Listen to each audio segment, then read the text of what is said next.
Imagine this. You're alone at home, standing in the bathroom, lost in your nightly routine. The world outside is quiet and the only sounds are the gentle hum of the fan and the soft drip of water from the faucet. You feel safe, wrapped in the comfort of your own space, not expecting anything out of the ordinary to happen. Suddenly, you hear your bedroom door creak open, a sound that shouldn't be there, echoing through the silence. It's unmistakable and it instantly shatters your sense of security. Your heart stops. You freeze, every sense on high alert, as if your body instinctively knows something is wrong. The air feels heavier and your breath catches in your throat. Is it just your imagination playing tricks? Or is someone really out there, moving quietly in the darkness just beyond your sight?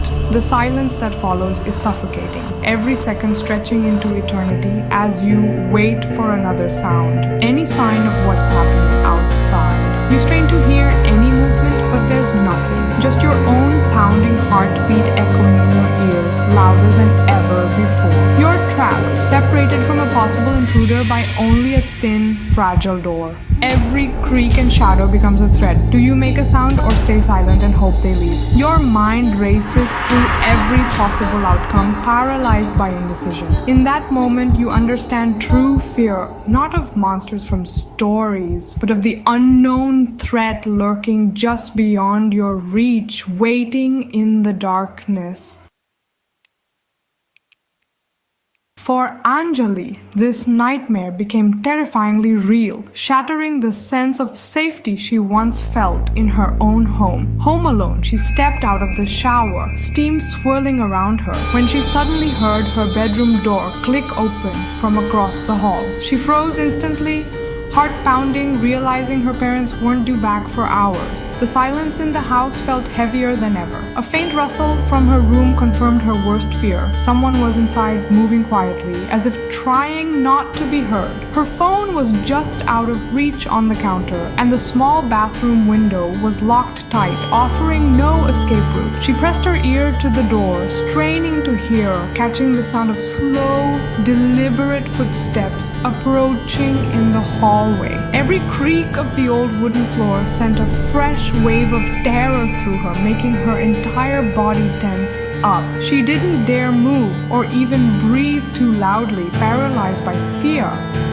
Her mind racing with the worst-case scenarios. Minutes dragged by, each one heavier than the last, as the ticking of the clock seemed to echo her anxiety. She considered screaming for help, but the fear that it might provoke the intruder into violence made her hesitate. All she could do was crouch behind the door, hidden and helpless, hoping desperately that the intruder would simply leave. The feeling of being so close to danger, yet utterly powerless, was a kind of torture she'd never imagined. In that moment, Anjali could only pray, clinging to hope that she'd survive the night and see her family again. The footsteps stopped, silence returned. Anjali waited, trembling, then finally cracked the door open. Her room looked untouched, except the window was wide open. She grabbed her phone and called her mother, panic in her voice. When her parents arrived, her father found muddy scuff marks by the window. The police confirmed a break-in, but nothing was stolen. The intruder had come and gone, leaving only questions and fear. Anjali never saw who it was or what they wanted. The open window became a chilling reminder. Someone had invaded her sanctuary. The mystery of that night would haunt her forever. Now, imagine a different terror, alone in a storm, with only the howling wind and flashes of lightning for company. The world outside is unrecognizable, swallowed by darkness and chaos. Suresh, a night guard at a remote factory, faced a sudden violent tornado. The sky turned an unnatural shade, and the air was thick with tension as the storm approached, faster and fiercer than anyone could have predicted. The power failed, plunging him into total darkness as the storm battered the building. The only sounds were the relentless roar of the wind and the sharp cracks of thunder echoing through the empty halls. Cut off from the world, he huddled under his desk, heart pounding, listening to the factory being torn apart around him.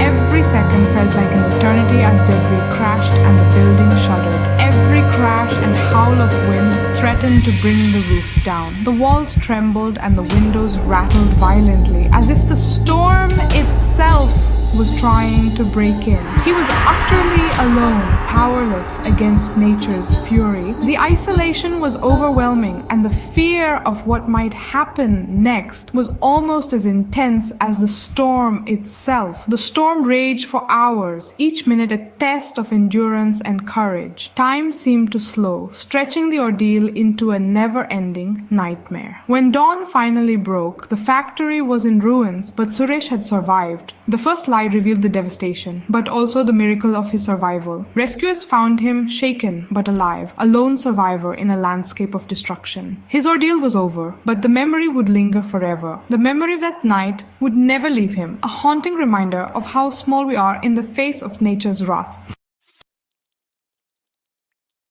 True horror isn't always about monsters or ghosts. For Anjali, it was the silent presence of an unseen intruder. For Suresh, it was the faceless power of a storm and the isolation it brought. Both faced the terror of the unknown, threats they couldn't see or understand. In the unanswered questions linger. Who was in Anjali's room? Would Suresh survive the night? The greatest fear is losing control, realizing safety is never guaranteed. Sometimes the scariest stories are the ones that leave us with nothing but questions. The unknown is the truest horror of all.